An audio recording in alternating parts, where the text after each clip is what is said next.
शाजापुर के बड़ौदिया तहसील के अंतर्गत करजू में ही गांव के ही लोगों ने रोड नहीं होने के कारण अनिश्चितकालीन भूख हड़ताल करने का निर्णय लिया। उसमें सभी गांव वालों ने सहयोग किया।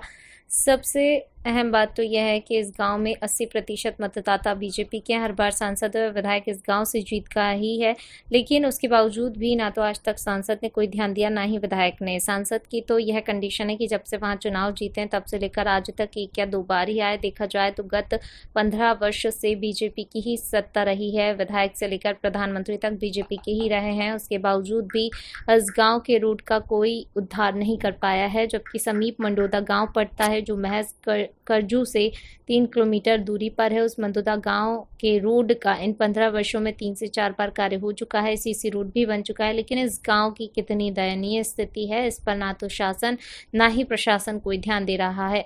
अगर इस गांव के रोड को प्रधानमंत्री सड़क योजना से जोड़ दिया जाए तो इस गांव की हालत काफ़ी सुधर सकती है, क्योंकि बारिश के समय में बड़ौदिया से मोहना जाने वाला रास्ते पर एक छोटा सा नाला है जो थोड़े ही पानी पर उफान पर आ जाता है।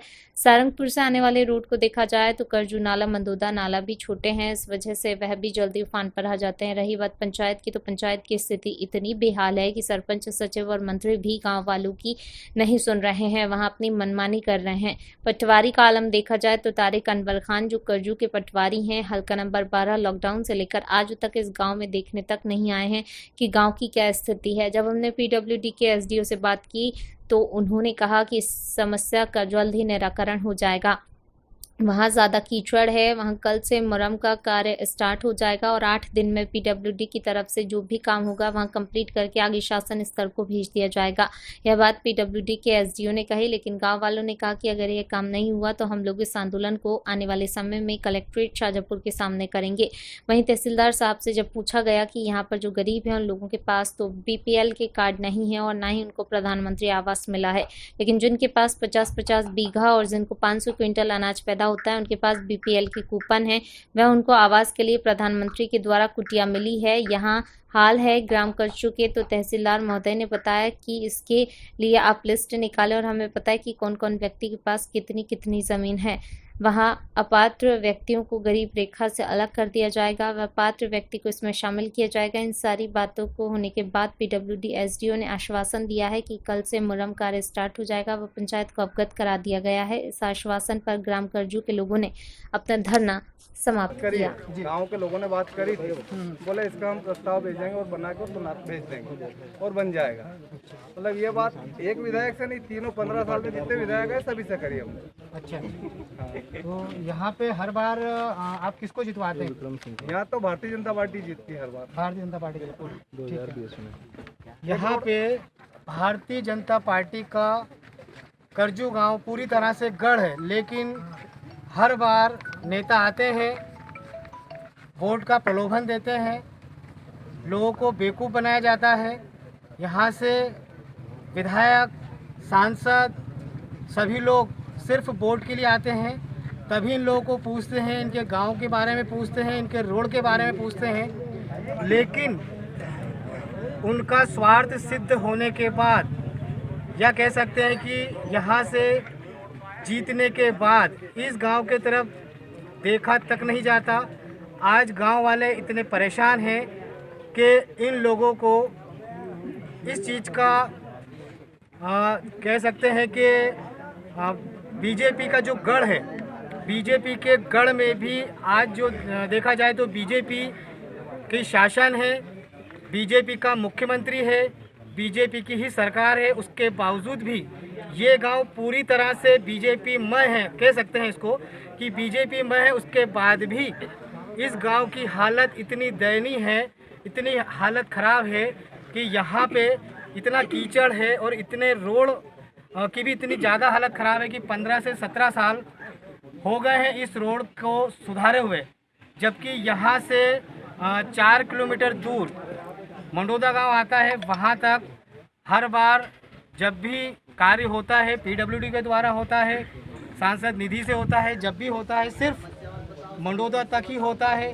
तो क्या कारण है इस करजू गांव में अभी तक डामरीकरण ना होने के कारण? जबकि अगर देखा जाए तो बीजेपी का ये गढ़ है, हर बार बीजेपी को बिना मेहनत किए यहाँ से वोट मिलते हैं और 90% वोट बीजेपी के ही यहाँ पे है। उसके बावजूद भी आज बीजेपी के ही कार्यकर्ता परेशान है।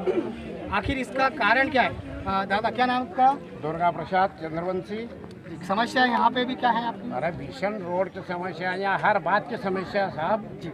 यहाँ जब हुकम सिंह कराड़ा ऊर्जा मंत्री थे उस वक्त हमारा ग्रेट उसने बनवाया कराड़ा जी ने जी। जो छोटी मोटी लाइन थी वो उनने करवाई। तो आप लोग तो बीजेपी को वोट देते हैं, उसके बाद भी काम करवाया।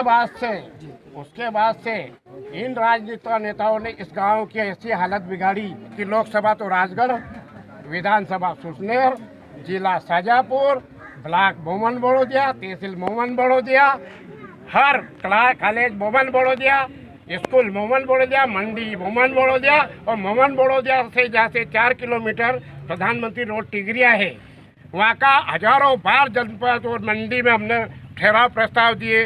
कई बार हम शाजापुर PWD को रोने गए, रो के नेताओं के पीछे पड़ के परेशान हो गए। जब से यह हमारा सर्कुलर बना राजगढ़ और इसमें सुसनेर में करा, जब से कोई नेता सुनने को तैयार नहीं हमारी। अच्छा, जबकि 4 किलोमीटर हमको बड़ौदा से जोड़ना चाहिए। हमारी बच्चियाँ स्कूल जाएगी, कॉलेज जाएगी, कैसे जाएगी? तीसरा मिल से हमारा 16 किलोमीटर चक्कर पड़ता है और यहाँ 4 किलोमीटर में हमारा रोड मिल रहा है, पर कोई नेता सुनने वाला नहीं है यहाँ। और ये बीजेपी के दायजे में इस कर्जू को दे दी है पूरी। बीजेपी वाले जितने सांसद है, विधायक है, उनके दायजे में दी है, तो कर्जू पूरी सब वोट देते थैले से उनको और देखते इधर नहीं है वो। या तो पाटीदार बनेगा तो रिश्तेदारी में मंडोदा फंस जाएगा, या कोई भी ऐसा नेता फंसेगा तो रिश्तेदारी को पहले में क्या मंडोदा फंडोदा में करता है काम, और कर्जू तरफ सुसनेर में होने से बिल्कुल भी नहीं देखता है कोई भी। अब कई बार राणा साहब को भी बताया हमने, राणा साहब को ने लेटर पेड भी लिखे, वो करा, पर कोई सुनने वाला ही तैयार नहीं है साहब। इस प्रकार हम सारी जनता बहुत ज़्यादा परेशान हो गई, तब इस परिस्थिति में आकर हमने ये कदम उठाया।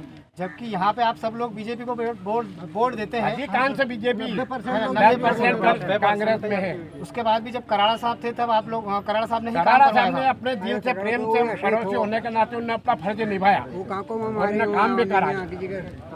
बीजेपी के शासन होते हुए भी कोई काम नहीं हुआ, लेकिन कराड़ा साहब जब ऊर्जा मंत्री थे तब उन्होंने यहाँ पे ग्रिड का और रोड का काम करवाया था। उसके बाद से जब से कांग्रेस शासन गया है और बीजेपी शासन आया है, तब से इस गांव के तरफ बीजेपी के ना तो विधायक और ना सांसद पता नहीं आंख बंद करके सो चुके हैं। उन लोगों को इस गांव के तरफ देखने तक की भी फुर्सत नहीं है कि इस गांव में हो क्या रहा है।